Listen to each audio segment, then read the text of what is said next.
Hello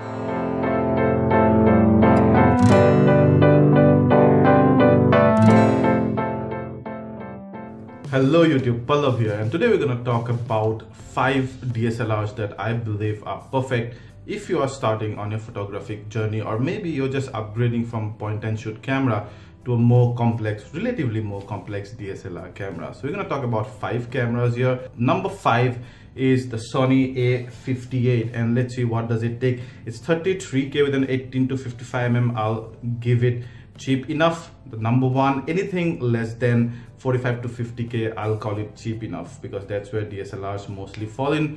Enough MP, well, so 20.1 MP. Good autofocus system, does not have a touchscreen, it's not articulating, so cross at that region. Then a very good still and video quality. The A58 is perfect.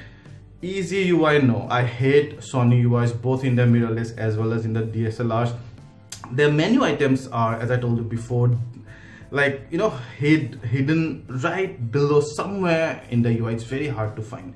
Then burst mode. Now this is probably, this has the highest burst speed among all our 5 DSLRs here, 8 FPS. That's really great. And then it's lightweight because it's just under 500 grams. Number 4 is the Nikon D3300. Now, if you want the cheapest possible DSLR with a very good still and video performance, this is the way to go. It costs only 25K with an 18 to 55mm lens, 24.2 MP, so enough resolution there. Autofocus system is good, 11 autofocus points. Does not have a touch screen. It's like, it stays in the place, does not tilt, does not articulating, so cross at that point.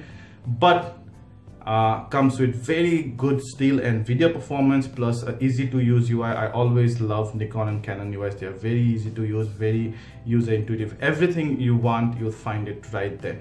And yeah, burst mode is again not good, 5 FPS, and then less than 500 grams. So yeah, that part, the lightweight part, is also ticked. Number 3 is the Canon 700D. This is one of the highest selling Canon cameras ever. It costs only 37K, but this is a dual lens kit, so you get an 18 to 55mm plus a 55 to 250mm also, so that's great. Not enough megapixel, I would say. Anything less than 20 MP I'm considered as not enough, so 18 MP here.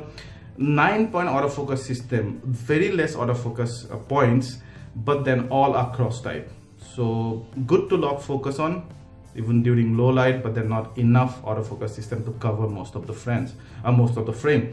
Then touchscreen and articulating screen, so perfect, take that time. Still and video quality is just so I do not like it that much, very soft, easy to use UI. Burst mode is 6 FPS, so I'll give it to this camera. And then it's larger than 500, it's I think over 600, I don't know, about 600 grams, so I have given a cross in that part. Number 2 is the Nikon D50. It's one of my personal favorite, and it's easily can be your best camera, number 1, but I'll talk about that after the number 1. So D50, it's cheap enough. Anything less than 50K I'm gonna take, but like so it's 47K with the 18 to 55, but you might get a good bargain that might bring it less than 45K. 24.2 MP resolution, so good enough resolution. 39 autofocus points, great. I love the autofocus points out there. Touchscreen, articulating screen, I love that. And great still and video quality. So D3300 and D55 has almost the same sensor, not the same image processing engine, so you get slightly better low light performance on the D55. And easy to use UI, always 5 FPS burst mode. That's the only area that it does not take. And a very lightweight, small body. It's so small, it's almost like a Sony full frame mirrorless camera. Our number 1 DSLR here is also the most expensive, much more expensive than the rest, but it's also perfect if you are a budding videographer as well. Plus, if you seriously want to learn your photography, then you should get this camera, because it's not only beginners friendly, this is also an amateur friendly. So that's the Canon 77D, that's the recent launched one.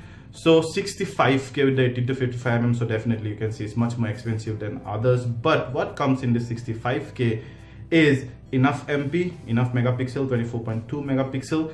Autofocus system is legendary at this price point. Number one, it has 45 autofocus point, and all of those are cross tie, way ahead than any of these 4 DSLRs.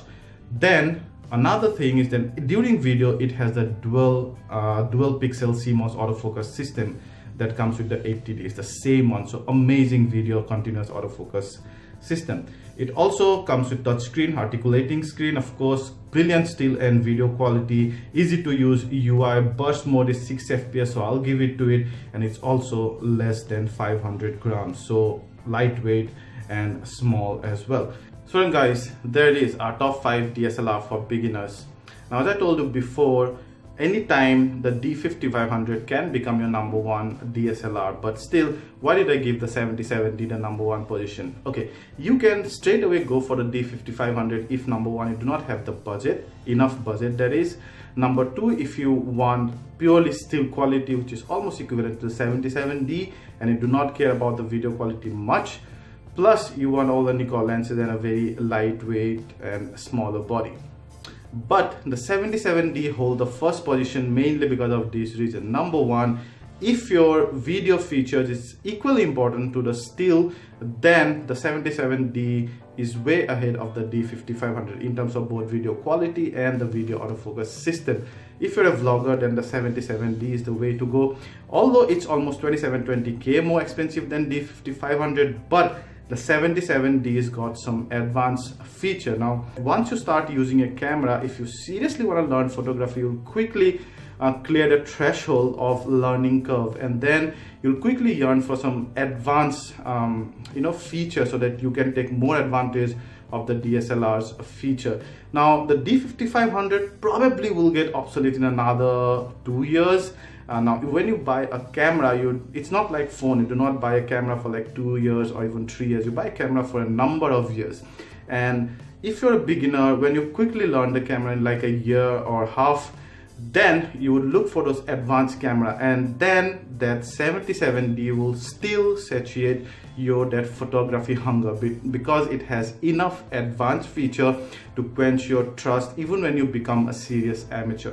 That's why I gave the 77D the number one position. Although it's the most expensive, but it also will be the long lasting useful camera for you even if you're a beginner right now, not so much in the future.